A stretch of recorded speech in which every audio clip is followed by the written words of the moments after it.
first thing is, don't just dive straight in for the kill with the sales alert sort of flashing, thinking, right, now I've got one. I think people on social media are instinctively averse to pushiness, overt salesmanship, over aggression. Not just the person that you are sort of you've got in your sort of rifle sights, as it were, but sort of the rest of your followers will notice as well. So even if you spot what you might think is a buying signal and someone very relevant that you're connecting with, take time.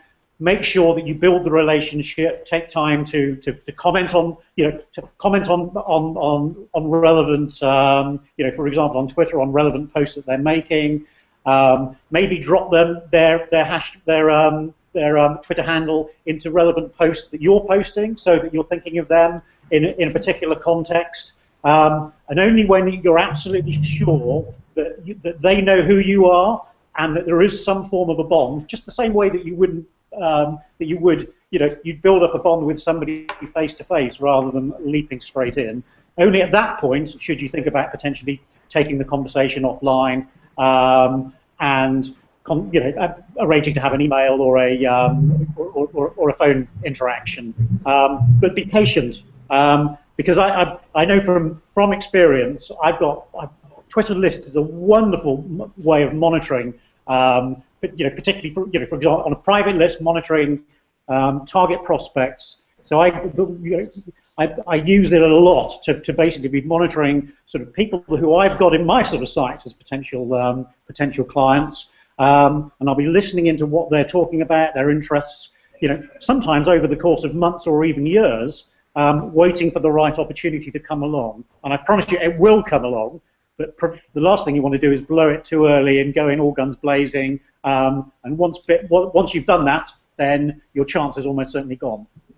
Yeah, it's interesting because this question kind of led me to talk about our crowd campaign really, because I guess engaging over social media wasn't necessarily going to lead to a direct investment just like that, but it was around how we tell our story over social media. And basically how we can use that as a way to identify people that do want to know more, and then, like you say, pick up with them, email, phone, face-to-face, and sort of form more of a relationship with them. So for us, it was sort of, I guess, finding expressions of interest. So we basically took them through to a page that would explain a bit more about the business and what we were doing. And then they had like another step in terms of, actually, I'm really interested here. Then we go and pick up with them offline. So in some ways, we gave them kind of the tools to express their interest. But like has already been mentioned, didn't sort of go straight into the sale. It was identifying the right people, identifying their interest, and then bringing it up offline from there.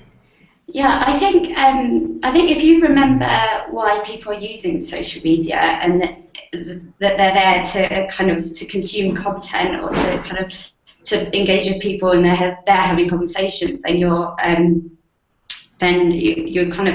more likely to remember that it's about adding more value rather than kind of what you can take from people.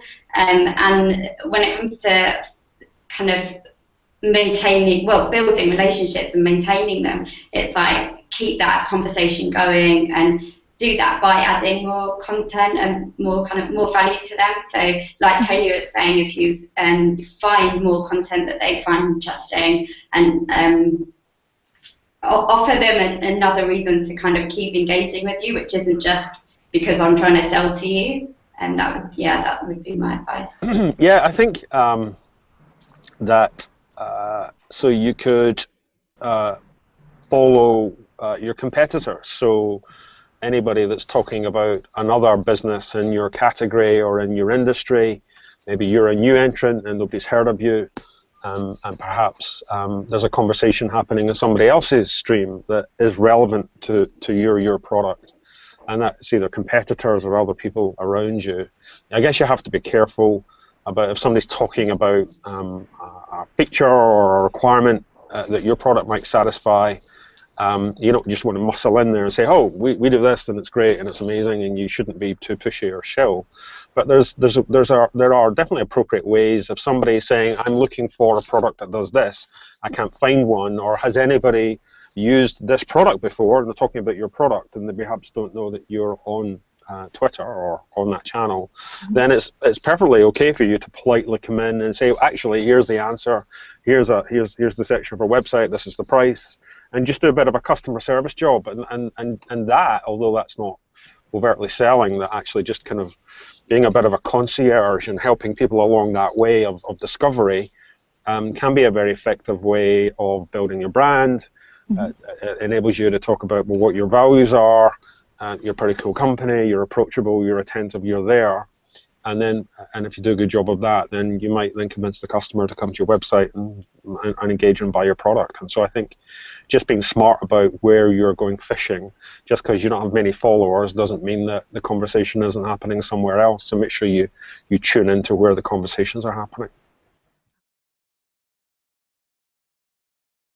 I'd say, again, this might be different for businesses that aren't so online focused, but social media has become just sort of an everyday part of what we do. So it's literally from engaging with customers that are telling us what beer they've enjoyed recently, to someone with a delivery question, to sharing something that one of the breweries we stock is up to, it's almost become, it's just such a part of our day now that it's not so much about, it started out as setting aside time for it, and then now sort of rolled into so many of our day-to-day business practices. But again, that might have to do more with us being an online business than anything else. But I'd say across the team, most of us in our own ways dip into social media to engage with our customers, to provide value, it's basically such a good way to understand what your customers are thinking and talking about, where they might have been having a conversation with their friend in a room at their house. They're actually now having that conversation across social media, and you can see it and join into it and respond to it. So I don't know if I can say an exact amount on time, but for us it's making sure we're providing relevant content and making sure we're there to respond to customers who do have questions or queries or want to engage with us, sort of whatever the time of day or night, really. I think, again, it depends what stage you're at, if you're growing, if you're mature, if you've got a team that does it. And even although I don't really, I mean, it's a long time since I've managed our own social media, but I still, I have my own Twitter account, I'm on other channels, and I still habitually check out who's talking about Xero, who's talking about a product, what's happening, and still do that, although it's not my primary focus. And I must do that 5 or 6 times a day. I don't know. It doesn't take very long to do it. I think sometimes people you can worry about spending too much time on social media. And if you're asking yourself the question, am I spending too much time on social media? You probably are. Because if it's occurring to you that you are, then you probably are. But I think, I don't know, 2 or 3 times a day, if you're office based, it's really easy to do. If you're out and about, you can jump on your phone, and it takes you all of like 30 seconds to see what's interesting, any questions, anything we should be attending to. And as I say, I still do that. There's probably more than 5 or 6 times a day. It's probably once an hour or something like that. Quite a lot. We spend probably all our time on social media because we're working on client accounts. But I think my point on this would be that there's a lot of planning you can do kind of while you're not directly on social media. So you can do lots of scheduling and things, and you're kind of I also think the more you put in, the more you get out. You can't really do too much listening on social. I think the kind of reactive daily stuff, like Annabel was saying, becomes a really instinctive part of your day. So I think it's a really tricky one actually to say kind of exactly how much time we should spend. But I think for us it's about planning and doing the bits that doing lots of scheduling, using tools to make sure that the time you are spending is efficient, and it's more about being reactive and listening. I think the point I would really agree with is that the ultimate objective is that it just becomes an absolutely natural part of your day. Just like checking emails or checking your phone messages, you get to the point where you do it without thinking. It is part of the fabric of your business. It's not something you say, oh God, I need to do my X half hour or hour on social media now. You wouldn't. You might have that approach to making calls or emails, but more likely than not, it is just one of the parts of the business which is automatically part of your day.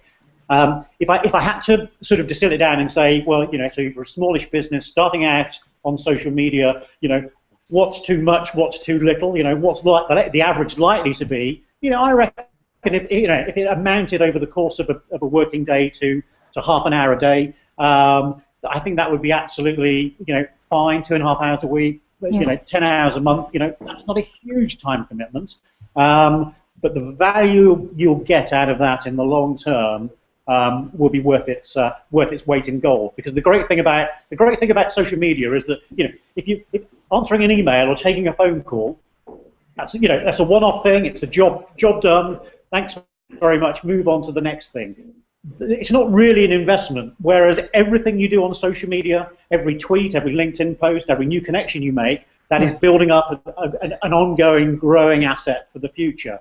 And that becomes of serious value to your business over time. And that's what I love about social media, is that it's something which actually is becoming part of your business success and an asset in its own right. Rather than just being something that is an add-on that you feel you have to do because everybody else is doing it.